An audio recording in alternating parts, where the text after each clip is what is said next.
Sam. Okay, well let's begin. Let's sit up straight. Bring our palms together. Inhale very deep. And exhale deeply. And let's inhale one time.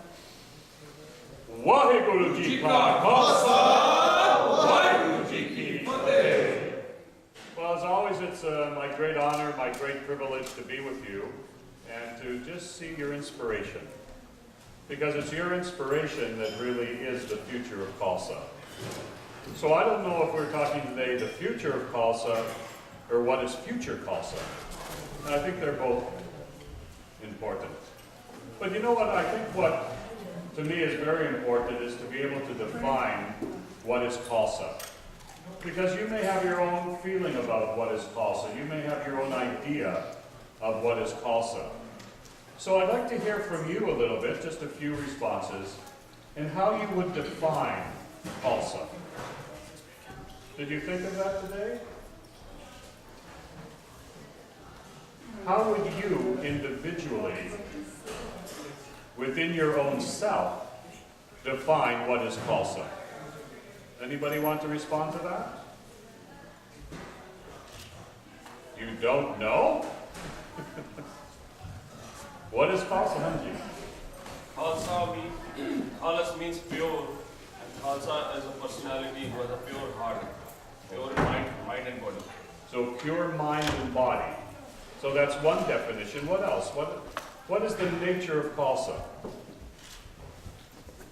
All right, you don't want to be interactive with me, right? You want me to tell you everything? Then you can agree or you can disagree, right? Because you're not, you know what Khalsa is.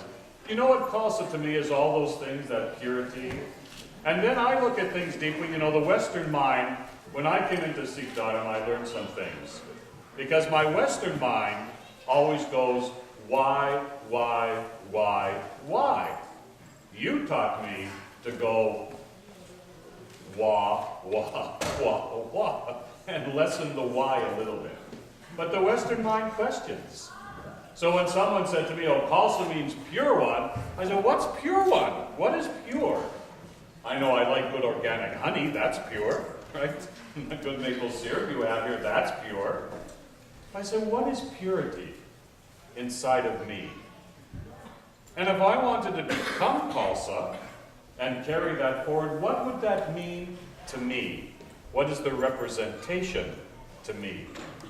So what I learned through that exploration of time and space, which was important for me, was that Khalsa embodies, right? Are you taking notes? Khalsa embodies for me the purity of my own being within myself to conquer my time and space and to give my self-sacrifice to serve humanity on all fronts, spiritual fronts, helping fronts, every front, no matter what a person's caste, color, creed, gender, religion, belief, or freedom, or preference. That Khalsa, the purity of Khalsa represented to me, as a being from a Western side, the opportunity to serve selflessly and to give that self-sacrifice in my own purity of me to be able to help another person that was in need, no matter what that need was.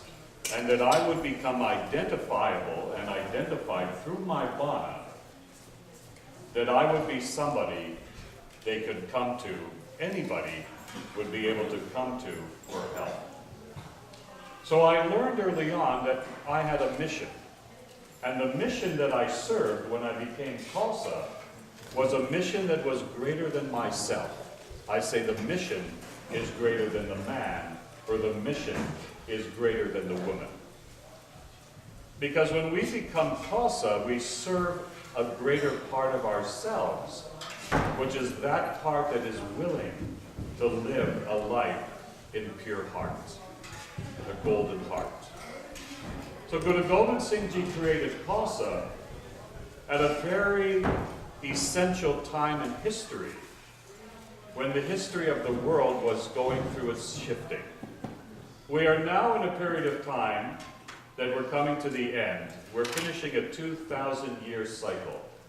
Within our city Guru Granth, that cycle is called the Kali Yuga, the darker age. At the end of every 2,000-year period, we call it, in the astrological term, we'll call it a Piscean age. In this Piscean age, which is now at an end, we have this 2013 and 2012 coming. You saw that movie? It was terrible. I didn't like it. It wasn't a true representation in my belief, but that was done by those powers that want to keep it confused. So we're finishing a 2,000-year period, which was called the Piscean age, which was an age of male dominance. It was an age of creating division. It was an age where religions were fighting religions, faiths were fighting faiths, people were fighting people. And Guru Granth Sahib talks about this Kali Yuga, this darker age, as a time when humanity will be tested in its survival into tomorrow.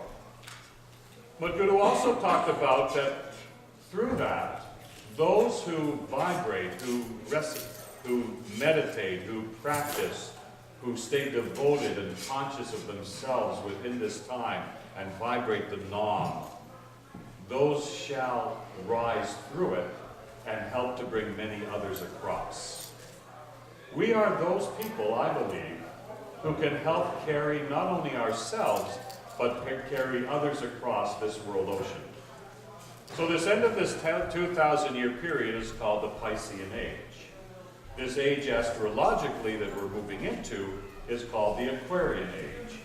Now what's happening in the changes of ages is that the planets are aligning themselves in a different way that will change the psyche of humanity.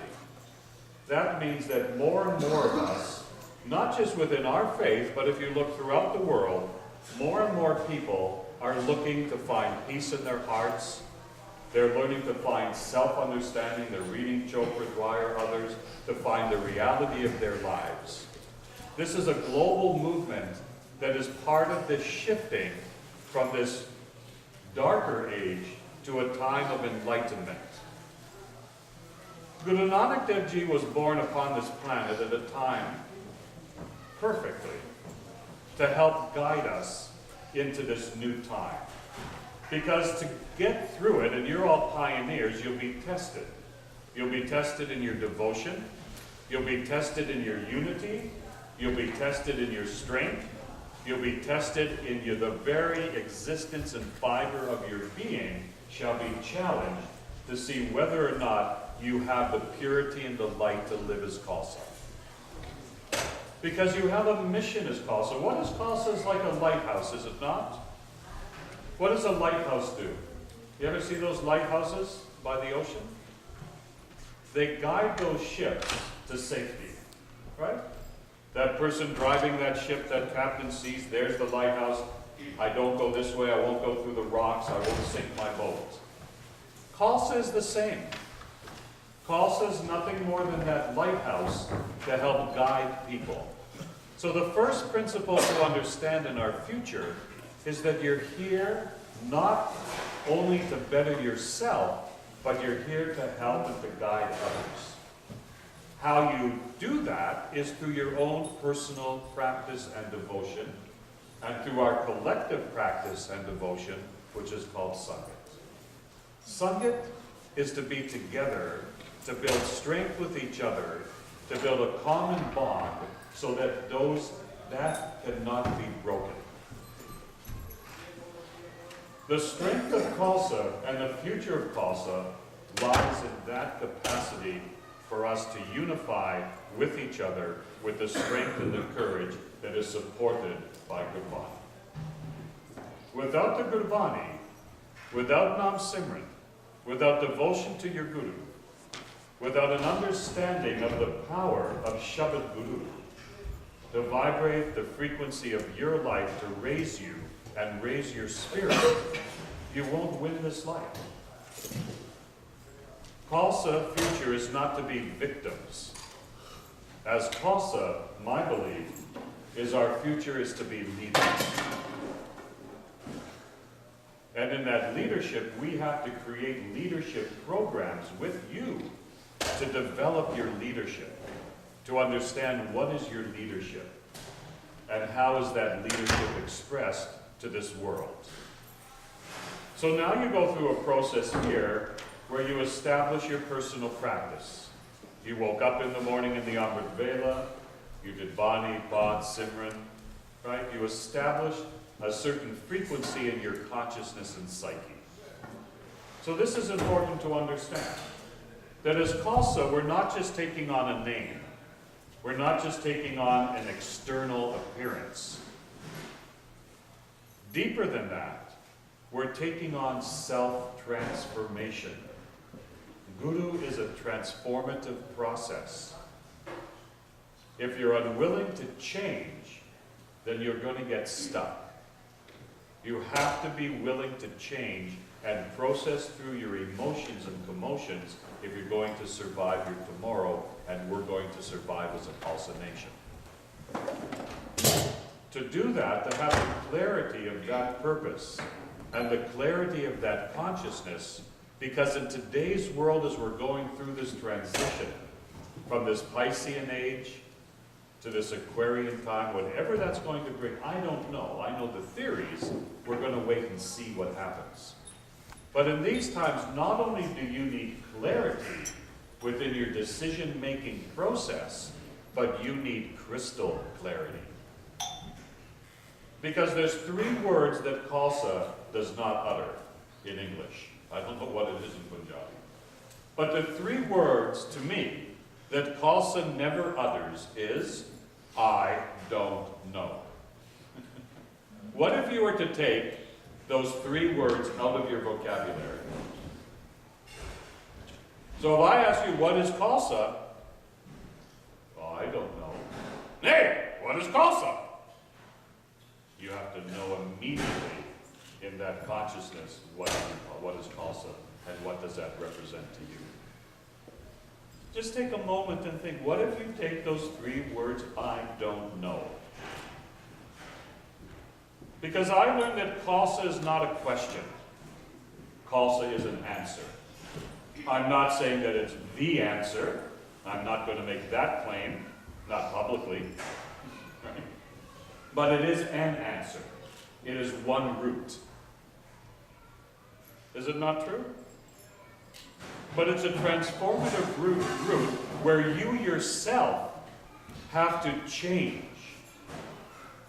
You know the 7 steps to happiness? Has anybody taught you?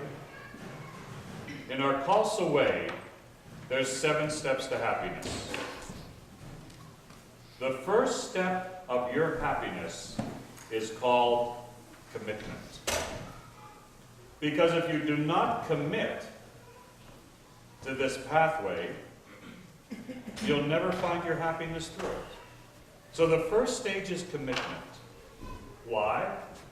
Because you're meant to commit. You ever heard that word commitment? It means you're meant to commit.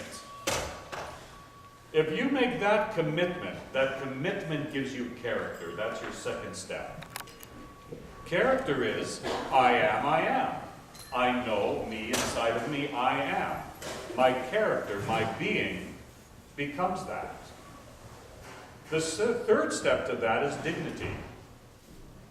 First is commitment, second is character, the third step is dignity. It gives you the dignity to live as Khalsa. And the dignity gives you a divinity. Divinity means divineness, means a strength of spirit. That strength of spirit in you has to be strong, but it has to be a kind spirit. So we had character, commitment gives you character, character brings dignity, dignity brings divinity, through that divinity comes the 5th step, which we call grace. Grace is your easiness, your calmness, that anyone can approach you, that you're approachable, you're calm, you're easy. When those 5 steps within yourself become manifested, commitment, character, dignity, divinity, and grace, those 5 steps, that gives you the 6th step. And that's called power to sacrifice. Because at that point, there's no fear. When I became Khalsa, I understood something. That I was no longer myself. That I was Khalsa. And that as Khalsa, I represented myself with divinity and dignity and grace. And that there was no fear of sacrifice, nor to give my head if it was called upon. Because at that state, there's no fear in you. Doesn't mean life's challenges don't continue, yes. But you don't fight them. You know, a lot of you come to me with problems. And you say to me, what is my problem? And I say to you, your problem is you have a problem, and that's your problem while you have a problem. Right? And why do you have a problem? Because you do the don'ts rather than doing the do's. And you know what happens when you do the don'ts rather than doing the do's? You end up in doo-doo. Is that not true? You end up with doo-doo. You know what I'm saying? Right? Because you do the don'ts rather than doing the do's. And then you come to me, help me with my problem. I say, your problem is your problem, that's your problem. Well, what's my problem? Your problem. And you still don't understand what I say. Because you complicate it.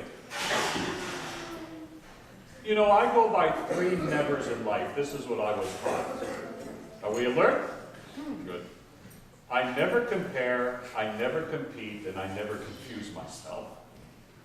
What holds you back from being what you are in you to live the spirit as the sons and daughters of Guru Gobind Singh Ji is that you confuse yourself. Well, folks, it's time to get unconfused. Don't be confused. Your future is strong and bright and beautiful. Do not confuse it. That's your problem. You want to confuse it by complicating it.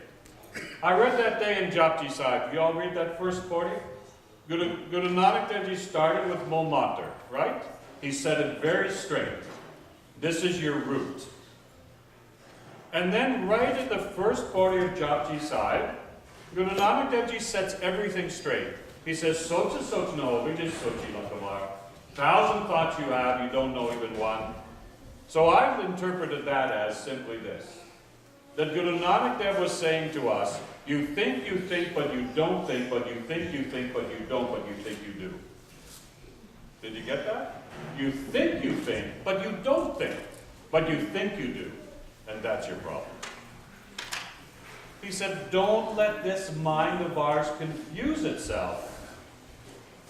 Those thousands of thoughts can come in, not one of them is going to serve you if it's not attached to your body, if it's not attached to the nom. Then it just becomes intellect, and you become a slave to your mind. Guru Gobind Singh Ji, in my understanding, when he created Khalsa and gave us this technology and science, he is the only master on this planet, we can call master, teacher, guru, whatever you want, who taught how to control your mind. That's when somebody asked me, I said, this Canadian fellow knew me, he said, God, you joined a cult, did you get brainwashed? I said, no, I got washed my brain. Your body can't brainwash you, it washes your brain. Because mind, Guru Gobind Singh Ji taught that mind was to serve the heart and the soul. Your mind is limited. And if you just go and mind yourself, you'll be limited, and that's where you'll get confused. So Guru taught us to live in our hearts, live in our souls. That's the divinity and dignity and grace that we carry that gives us that power to sacrifice, to serve another, and not be afraid of giving that life.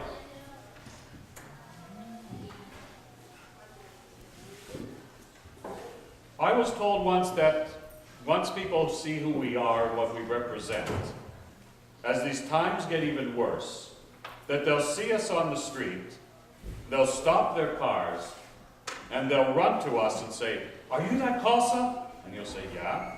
"Oh, you've got to help me, heal me, I got this problem." You'll reach into your pocket, you'll say, "I'm a neurologist, call my office." And they'll say, "No, I want to get healed now."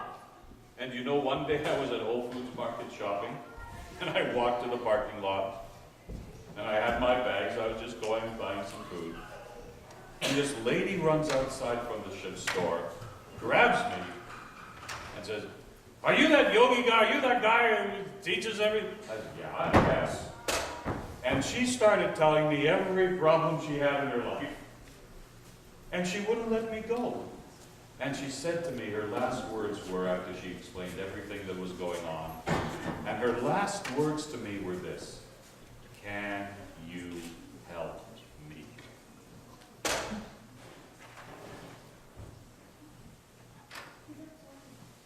So what did I say? "I don't know." No, of course not.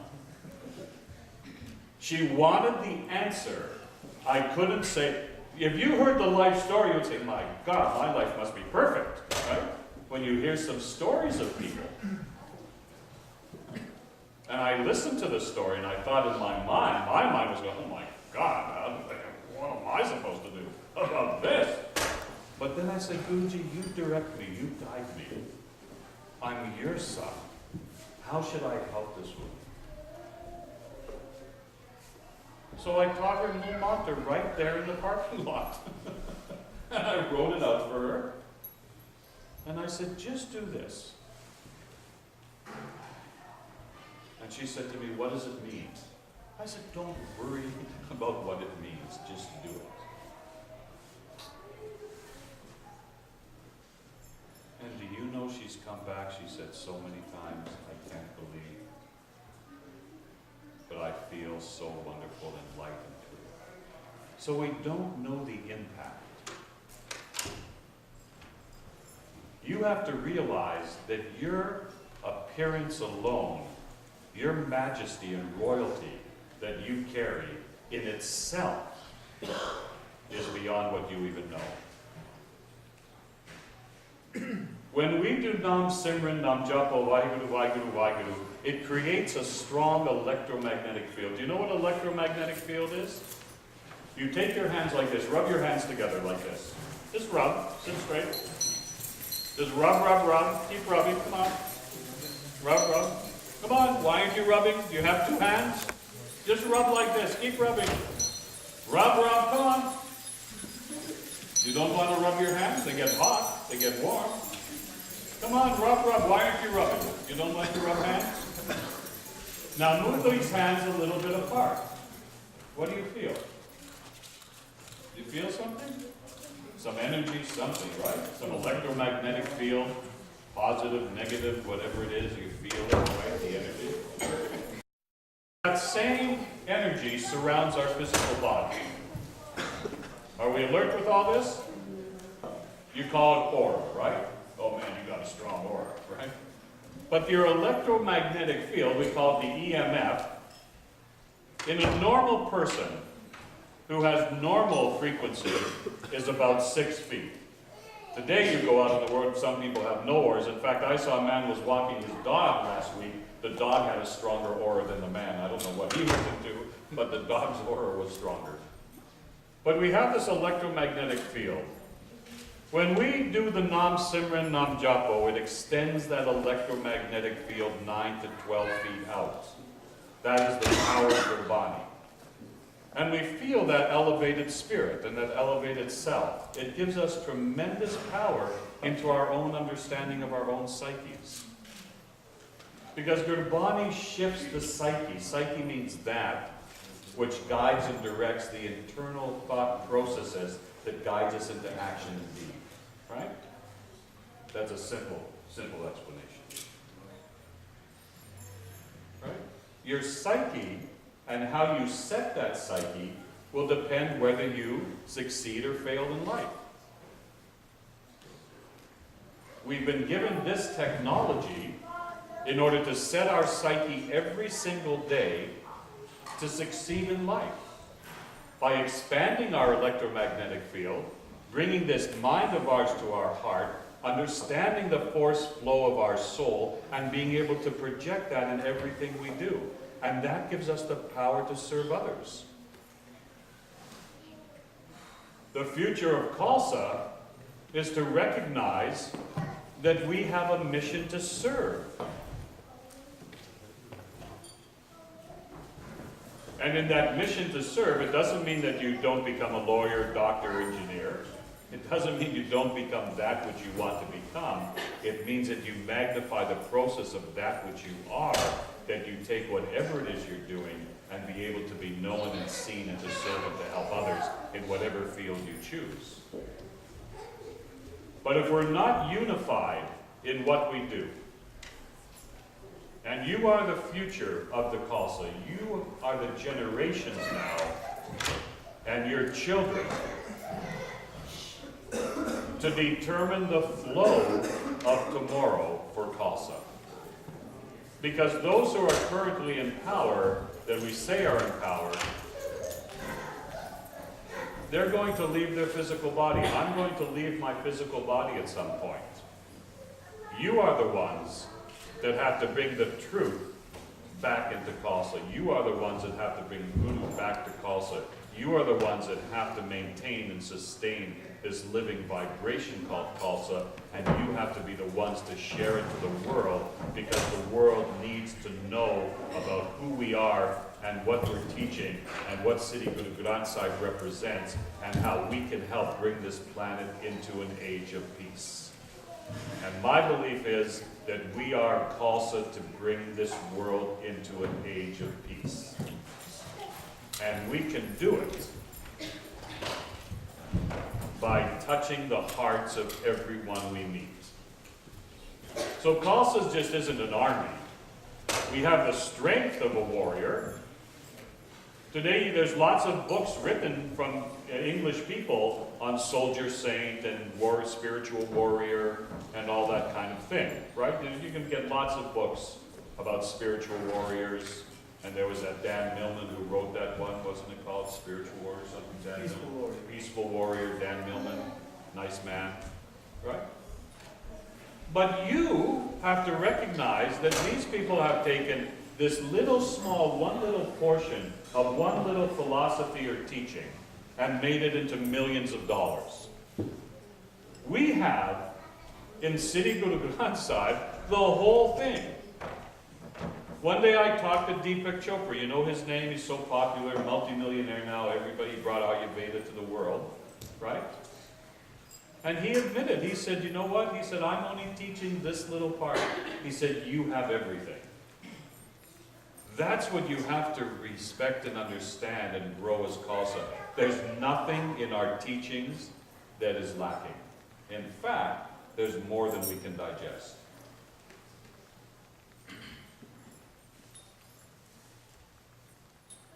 One day we were sitting here the other day, someone asked me, how do you live this way, representing yourself as Khalsa in business and everything?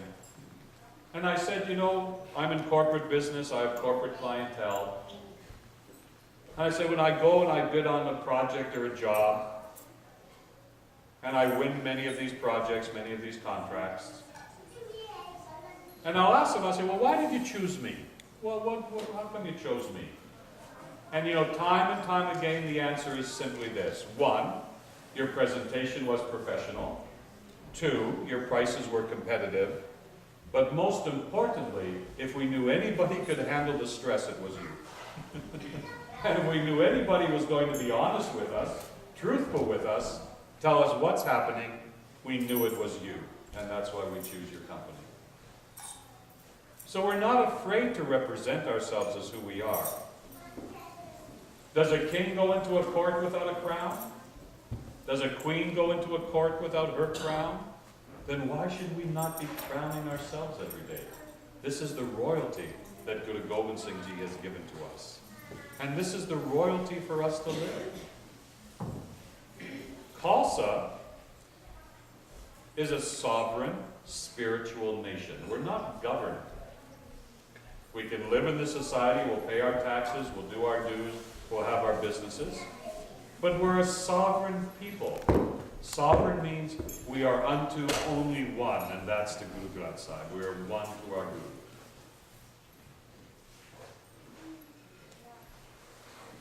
But you have to believe it. If there will be a future, I know many of the young women, they come to me and they say, but didn't Guru Nanak Dev Ji say that men and women are created equal? But they don't feel that that's being practiced in our Sanghas. And I'm telling you honestly, you ask me that question, you women know it. It's not disrespectful of what you are, but they say, why is a woman not respected as Guru says? You have to be the generation that deals with that. And we as men have to understand, how do we spell the word woman? Who can spell woman? Come on. W, oh man. Is that not correct? Twice you, oh man? So where do we stand a chance? It is said that in these times, and I'm not the one that said it, so don't blame me, that women will bring peace to the planet, that men had their chance for 2,000 years, and we blew it. That the Piscean age was an age of paternalism, male dominance, that this age coming is an age of maternal nurturing and that of the mother.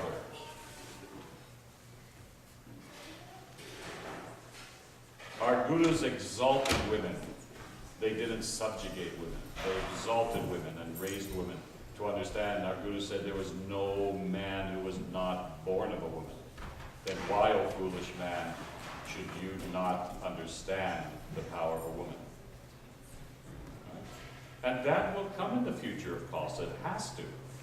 These young women will not put up with anything.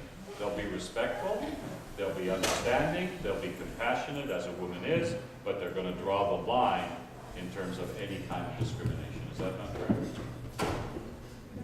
And it's going to happen. And we want it to happen. We should not, as men, be afraid of it. We should embrace it, because that's less work for us. Don't we understand, foolish men? That a woman's nervous system is 18 times stronger? That a woman's intuition is 18 times stronger? So this aspect of equality, people on this planet want equality. That is the power of Guru Nanak Dev Ji's teaching, and what drew me to this path of life was the universal teachings. That it didn't matter who you were, where you came from, that everyone is welcome in this process. And our future will depend upon not excluding people, but including people. We're not exclusive, we're inclusive.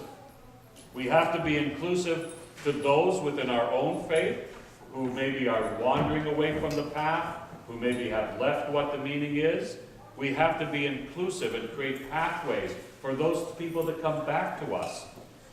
They may not always believe exactly what we believe, but we have to be inclusive. If we become exclusive, and we become just a clique, whatever they call that, that to me is not Khalsa. That excludes others. And accept others even if they don't look like us. They may not even be from a Punjabi background. They may just be like me, a Canadian person who's interested to understand. Because we don't know what that person, I didn't know what my future would be. I didn't know that I had some destiny to be with you. If you ask me why I'm with you, I say, that is God's will. I didn't at 10 years old see a Sikh somewhere and say, I want to be a Sikh when I grow up. Right? I wish it would have saved me a lot of pain. But by some great good fortune, it was gifted to me, and I answered that call. And that's what the future of Khalsa is about. It's about answering the call. We say, Akal! Akal! He knows. Are you ready to answer the Akal? Huh? You want to wake up call? Why, hey! Hey, you, Guru! Why, hey! See, I heard that one day. Somebody was waking up. What? Hey! Guru. I got my wake-up call. Hey! You! Wake up! Guru. Call up! And what did my spirit do? I couldn't even do it. I was limited. My spirit answered the call. Here's my history. I went to Guru Ram Das ashram. I met Sikhs. I started to do Simran. I got my spiritual name, Harinam Singh. And one day I was in the ashram in Toronto, and I walked by a door, and I was listening, and somebody said, "Hey, you know what? I think Harinam's going to become a Sikh." I freaked out. I'm going to be a Sikh? Oh my God. What's my mother going to say? And I got scared because I didn't know what that meant, although my heart knew. And I ran away. I just ran away for about 6 months. And I stayed in my house, and that was the funniest thing in the world.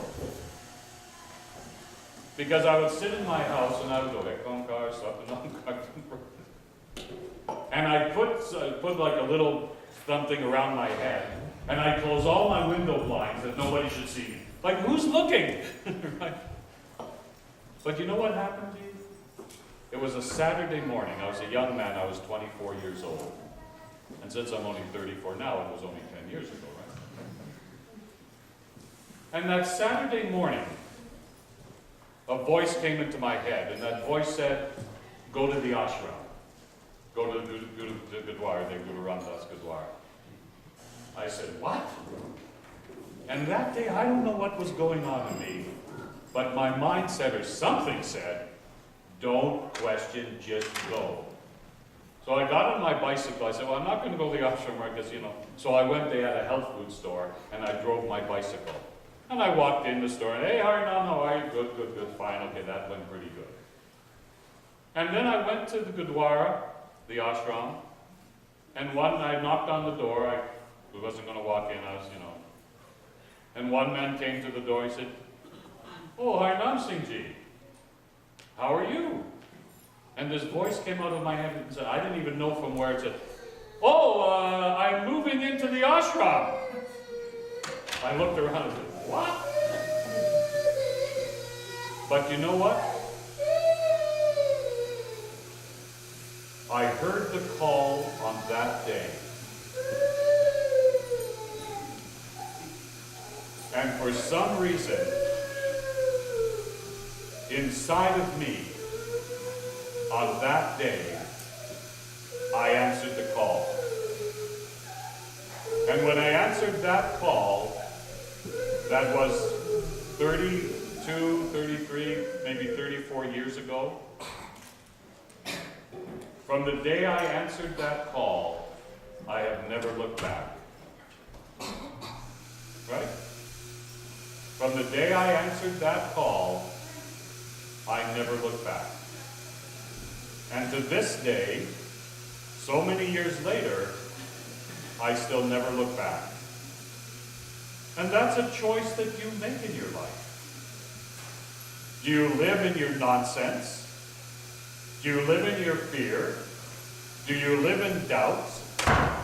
Do you live in insecurity? Or do you live to the strength and the power of Khalsa? Do you live to the strength and the power of your heart? Do you live to the strength and the power of your body? Do you live to the strength of your commitment that leads you on the path to your happiness? That you have to decide individually. You know, I can do your laundry, I can drive you someplace, right? But I can't do that for you. You have to do that within your own self. And that is called your personal evolution. And that is personal to every person on this planet.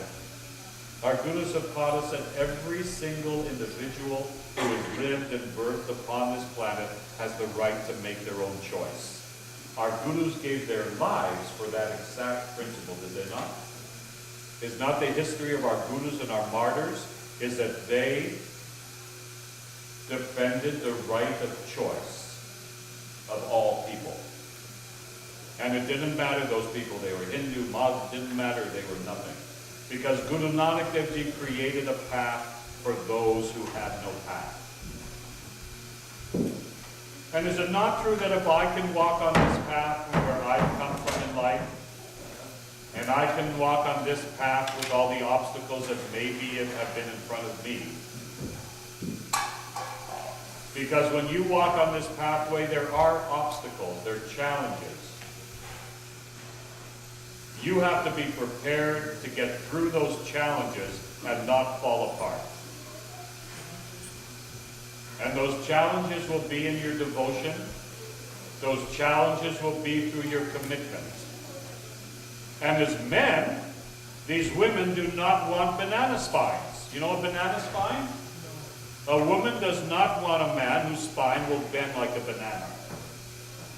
They look at you for your strength, your commitment as men to hold that banner high, and they do everything they can to test you to see whether or not you're true. And that's how a Khalsa man will survive the tomorrow. If a Khalsa man can stand the test of these Khalsa women, that Khalsa man shall be elevated to infinity. If a Khalsa woman does not bring hidden agendas and brings her strength and courage and capacity to love and to share and to give and to hold the strength and consciousness of this Mother Earth, as Khalsa we shall succeed. And there's no other faith, there's no other technology or science, there's no other group that teaches that purity, and that is the purity of Khalsa. Your purity, as Guru Arjan Dev Ji, comes through the test of fire. We're here at a camp like this by Guru's grace, Kirpa, because we're here to learn how to walk through the test of time and space and not fall and not fail and not fall apart. And the support comes from Gurbani. The support comes from you together as peers. The support is living the light of Guru and not to be afraid to represent yourself as who you are. Do not be afraid to represent yourself as who you are. You are the leaders of tomorrow. You are the leaders of today. Take that leadership responsibility and don't be afraid of it. But it comes from the purity of yourself and your soul. I had to be a foot soldier before I became a general. I had to learn to take commands before I could give commands. That's the process of the seva we go through year after year after year. How many know how a diamond is made? Who knows? How do they make diamonds? A diamond is made from what? Coal. Coal, and what happens to that coal? Pressure. Pressure, right, pressure. Well, are you not diamonds? Do you think you're not going to come under that pressure? But that's what molds and shapes you. You are that raw material that's pressurized, that's carved, that's shaped. And the carving and the shaping and that chisel is Guru. That carving, that shaping is Nam Simran. That shaping, that finding, that sanding it down, creating the facets of it is Panchbaniya. And that which projects it through time and space is your commitment to Khalsa. So how can we not live and prosper and grow and share?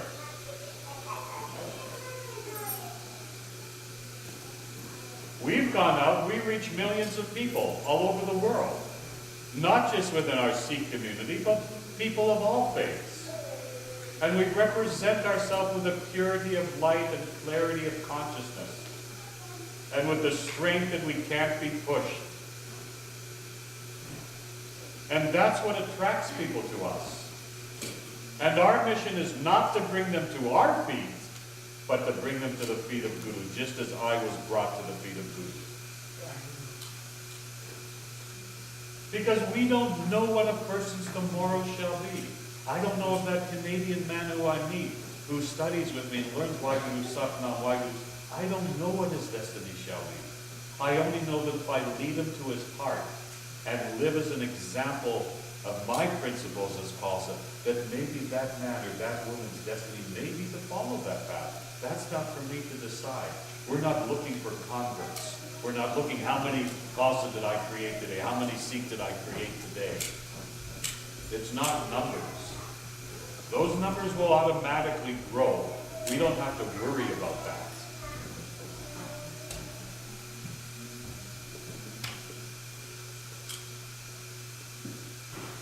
Don't be afraid to live in your power. Our techniques give us power. They give us strength. They give us projection. They give us honor. They give us physical strength and stamina. Because Waheguru sits and manifests itself within us. We have tremendous power, projection, strength, giving, honesty, truth, living. Beyond that of mortal human beings, really. Because it strengthens our consciousness. It strengthens our mind. It releases that subconscious fear and unconscious doubt that we hold deep inside of us and lets it get streamed out so that we can live a conscious life. What are the three principles Guru Nanak gave us? To be supportive and work in the society, to share what we have, and to meditate. Because you have a choice. You can meditate or you can medicate. What do you want to do? You want to medicate or you want to meditate? You decide. Last night I was speaking to one man. He said that his partner is a Canadian fellow. And his partner came to him and said, I can't sleep. I don't sleep at nights. My mind goes to... He taught him simply Ekonkar. He said, just do that. Ekonkar, Ekonkar, Ekonkar.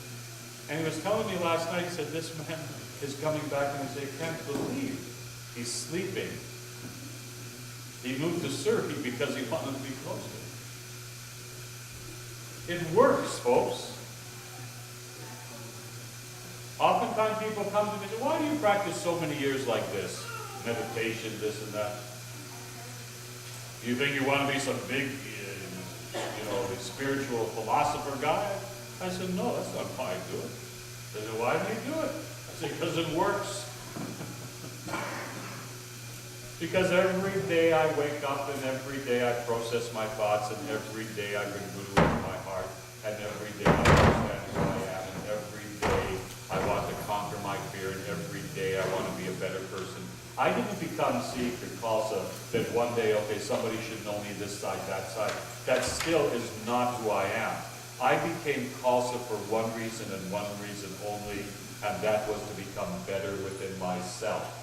The rest of what's happened to me through this path has been only Guru's grace, Guru's kripa. I did not ask for it. I did not want to be a teacher. I did not want to be a preacher. I only wanted to become a better human being. I have not lost that to this day.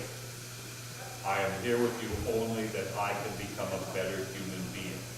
And I will never lose that mission. And when I learned that Khalsa would help me create the clarity of body, mind, and spirit to help me become better within myself, I made the commitment that that process and pathway, the rest of it has been an honor. You know, that day back, I was 29 years old and I was at the Darbar side. And I stood and there I was looking at the Golden Temple. And I looked up in the sky, I said, God? God said, what do you want now? And I always ask God a lot of stuff. And I said, God? God said, what? He or she, I don't know. And I said to God, I said, God, you can take me now. Take me. God said, why? I said, look it. If you can bring this kid from downtown Toronto, the son of a baker, and you can bring him to this most holiest spot that exists on this planet. One of the, we call it the power spots. There's a few that are called power spots in this planet. Darbar Sahib is one of those power spots. So I said, well, you could bring this kid, the son of a baker, from downtown Toronto, and at 29 years of his life, I'm sorry, finish in 5 or 10 hours? Oh, 10 minutes. I'm just warming up. Come to my workshop on Saturday on Nam Simran. I go all day. No, please come. We'll work a group rate. That's a businessman. So let me tell you this story. So I said to God, what was I talking about? Oh, yeah. So I said to God, I said, take me. Where else, what do you do after that, right? I couldn't figure in my life, what could top that, right? What could be a top to that one, right? So I said, you might as well take me, I don't know, evaporate me, beam me up, Scotty, whatever you want to do, you know? Just, you know, I'll just evaporate. And, you know, I finished. He brought me here, the highest spot on the planet. I'm 29 years old. How do I top this one? And God said, no. I said, why not? I didn't have a death wish, but I said, you know, I made it. And God said to me, you have to go back and teach. So I asked God, I said, teach what? You know, I never got the answer. But I listened, and I came back, and I knew that I had to spread a beautiful science, a beautiful technology, a beautiful way of life, a beautiful way of strength and courage, of unity and devotion, and that I had to spread this message to the world. And that, as Khalsa, is my belief, that we have to take this mission, not be exclusive, but be inclusive to all, and to share this power, the strength, and the beauty and the light that we carry in our hearts through the grace of our Gurus, and that has been embodied in Sri Guru Granth Sahib for us to live for all time and to share with humanity to bring this world to peace, prosperity, abundance, and balance. Khalsa, it's my honor, my privilege as always, always to be with you and to help in what I've learned from my experiences, to share with you my inspiration and some of my perspiration, but mostly my inspiration to live a life of conscious awareness, and by Guru's grace, to live your lives in the spirit of our Father, Guru Gobind Singh Ji, to live as Khalsa. Vaheguru Ji Ka Khalsa. Vaheguru Ji Ki Fateh. Any questions or answers? I take everything.